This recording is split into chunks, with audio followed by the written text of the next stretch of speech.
दोस्तों नमस्कार। India alliance को लगभग जो है ऐसा माना जा रहा है कि भाई अब वो जो है ख़त्म हो गया है, क्योंकि कई सारी टूट फूट और वो उसके जो मेन सूत्रधार थे वो साहब भी चले गए, नीतीश कुमार बिहार से। और उसके बाद और भी कई सारी टूट फूट हुई कई स्टेट में। और इस वजह से जो है माना ये जा रहा है कि भाई ये जो है अब उतना प्रभावी नहीं रहा, या उस तरीके से एकजुट नहीं है। और अभी भी जो है सीटों के बंटवारे को लेकर के और कई सारे जो है इंटरनल विवाद, हालांकि खुल के भले ही वो कह रहे हों कि नहीं सब कुछ ठीक ठाक है। पवन खेरा का एक जो है इंटरव्यू में आया कि भाई अभी कुछ सब कुछ ठीक ठाक चल रहा है, ऐसी कोई दिक्कत नहीं है। लेकिन देख के नहीं लगता है कि दिक्कत नहीं है, दिक्कत वहाँ है। और वो अलायंस जो है वो बहुत मुश्किल में है एक तरीके से, या उतना जो है अब प्रभावशाली नहीं रह गया है। लेकिन ऐसी स्थिति में अब ज़रा सा आप ये गौर करेंगे कि भाई क्या कांग्रेस भी अब ख़त्म हो जाएगी इसके साथ में, क्योंकि कांग्रेस की भी तो स्थिति बहुत गंभीर लग रही है। कांग्रेस मुक्त भारत का सपना जो है साहब ने एक बार कहा था कि भाई कांग्रेस मुक्त भारत चाहिए, तो या विपक्ष विहीन जो है इस तरीके की स्थितियाँ, तो क्या ऐसा लग रहा है कि अब वो होने वाला है? गांधी परिवार का जो राज था वो बहुत लंबे समय तक रहा है, और अब ये जिस तरीके की परिस्थितियाँ उत्पन्न हो रही हैं उससे लग रहा है कि भाई हो सकता है कि गांधी परिवार जो है वो लंबे समय के लिए जो है कहीं विदा हो जाए, या उसके राज का अंत हो जाए। या इसके विपरीत एक सवाल ये भी उठ रहा है कि भाई कहीं ऐसा तो नहीं कि ये सारी चीज़ों को करने के चक्कर में, या ये जो सारी चीज़ें हो रही हैं दल बदल की, इसमें से उसमें उसमें से उसमें, उस चक्कर में भाजपा ही कहीं न कहीं जो है वो फँसती चली जा रही है। या इसके विपरीत एक सवाल ये भी उठ गया कि भाई कहीं ऐसा तो नहीं कि देश को बीजेपी से ही मुक्ति मिल जाए, या अभी 24 नहीं 29 में। क्योंकि बीजेपी जो है जिस तरीके से इस समय परिवर्तन हो रहे हैं, जिस तरीके से उसकी विचारधारा कहीं पीछे छूट रही है, बीजेपी की जो कोर जो मेंबर्स थे और जो लोग जो बीजेपी को स्टैंड करने में लंबे समय से उन्होंने अपना जीवन खपाया वहाँ, और बहुत सारी ऐसी चीज़ें हुई हैं, तो कहीं ना कहीं वो लोग पीछे छूट रहे हैं। और ऐसे में जो है ये कई बड़े लोगों का सवाल है कि भाई ये दो चार लोगों के हाथों की एक कठपुतली की तरह से तो नहीं हो गई है, और ये सारे जो है अब सवाल लोगों के बीच में भी उठ रहे हैं। और इसको जो है आप अगर गौर करेंगे तो आप पाएंगे कि बीजेपी में इस समय 303 सांसद हैं, और 303 में से 134 ही सांसद ऐसे हैं जो भाजपा के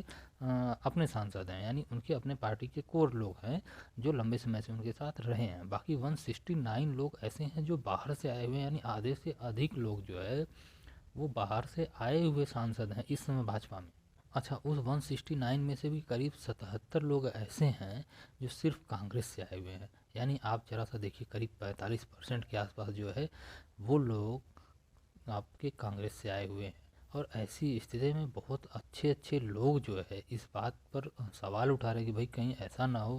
कि भाजपा में जो है बड़े स्तर पर कांग्रेस वाले हैं और बाहर के लोग हैं, तो भाजपा के अपने जो लोग थे वो कहीं ना कहीं पीछे छूट जाएंगे। और ऐसी स्थिति में या तो वो कुछ लोगों के हाथ में कठपुतली बन जाएगी, या फिर ये जो बाहर से आए हुए लोग हैं उनकी विचारधारा जो है वो बीजेपी की कोर थॉट पर भारी पड़ने लगेगी। और भविष्य में ऐसा संभव है कि कहीं बीजेपी की अपनी जो विचारधारा है वही कहीं पीछे छूट जाए, या कहीं गुम हो जाए। और इसके लिए आप ज़रा सा देखेंगे तो आप पाएंगे भी कि भाई कई सारे ऐसे लोग हैं, हेमंत बिश्व शर्मा का नाम आता है, अरुणाचल प्रदेश के सीएम हैं, मणिपुर के सीएम हैं, और ऐसे बहुत सारे आपके महाराष्ट्र के डिप्टी सीएम हैं। और एक चीज़ और इसमें ज़रा सा देखेंगे तो ये जो लोग आए हुए हैं ये कहीं ना कहीं पिछली सरकारों में भी, यानी ये जहाँ थे वहाँ पर भी इन्होंने बहुत ज़बरदस्त malaइयाँ काटी हैं, और अब ये जहाँ आए हैं वहाँ भी मलाई काट रहे हैं। तो भाई बीजेपी के जो अपने लोग वहाँ के रहे हैं, या वहाँ के जो कोर थॉट के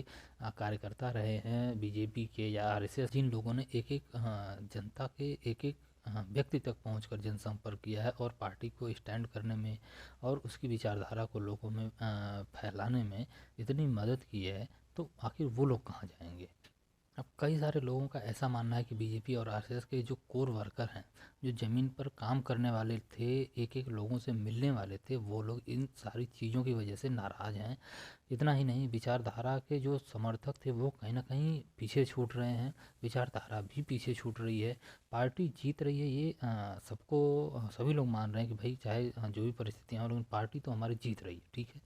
लेकिन उसकी जो मुख्य विचारधारा थी वो छूट रही है, उसके जो मुख्य लोग थे वो छूट रहे हैं, जिन लोगों ने बीजेपी को बनाने के लिए अपना पूरा जीवन खपा दिया। और कई ऐसे बड़े नाम हैं जिनको आप देखेंगे तो किस तरीके से वो, चाहे राजस्थान में हो, चाहे आपके छत्तीसगढ़ में हो, चाहे आपके मध्य प्रदेश में हो, किस तरीके से उन्हें दरकिनार कर दिया गया। और ऐसी स्थिति में एक बहुत बड़ा सवाल अब यही है कि भाई बीजेपी का होगा क्या।